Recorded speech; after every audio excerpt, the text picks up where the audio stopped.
Now we come to a story from New Delhi.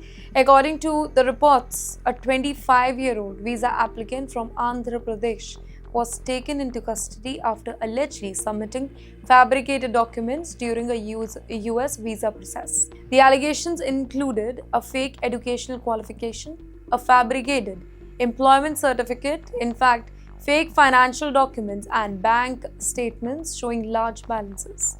But the problem was not just the documents were fake. The entire profile was allegedly constructed for the US. That's right. Well, the report says the applicant submitted that an agent had helped fabricate the whole document and that borrowed money had been temporarily placed into account to make the financial position appear very strong here. And this is where we need to make something absolutely clear. If an agent tells you that, don't worry, I will fill your DS 160, don't worry, I will arrange the experience certificate for you, don't worry, we can show more money, then stop.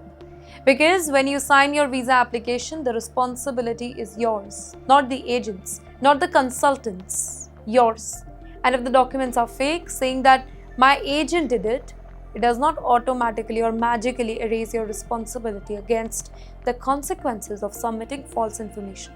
Or consular officers can ask follow-up questions. They can compare your spoken answer with your written application. They can examine your education history, your employment history as well, your financial circumstances. And when something does not add up, the interview, it can change maybe in an instant. Well, the report describes possible consequences under the US immigration framework for material misrepresentation, including permanent ban.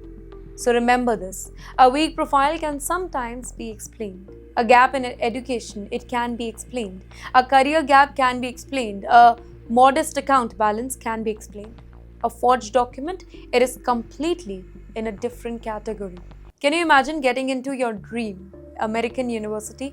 You have the admission letter, you have your I-20, your family has paid the deposits, flights have been planned, your bags are almost ready, and then you cannot get a visa appointment.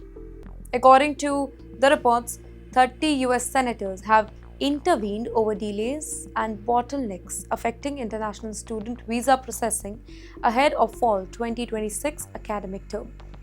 Well, the concern is particularly important for students from India because the student visa is not simply about entering America. It is the first step in a much longer pipeline. F1, then education, then OPT. Now for STEM graduates, potentially STEM OPT, then perhaps the H-1B lottery, and eventually for some, the green card process. So when the first step is delayed, the entire pipeline, it can move. A student who cannot reach campus on time may have to request a late arrival. Some students may have to consider deferring admission. Families may have already spent maybe money on deposits, accommodation and travel. And yes, there is another issue highlighted in the report, enhanced vetting. That means more background checks, more scrutiny, more time spent reviewing the application. Well, that can create a bottleneck when demand is already high.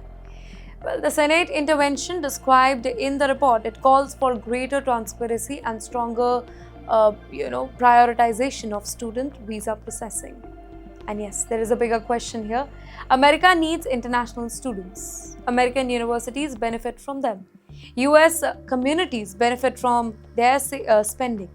And many of those students eventually become part of US technology workforce. So if the student pipeline slows, the tech pipeline rather, it can slow with it.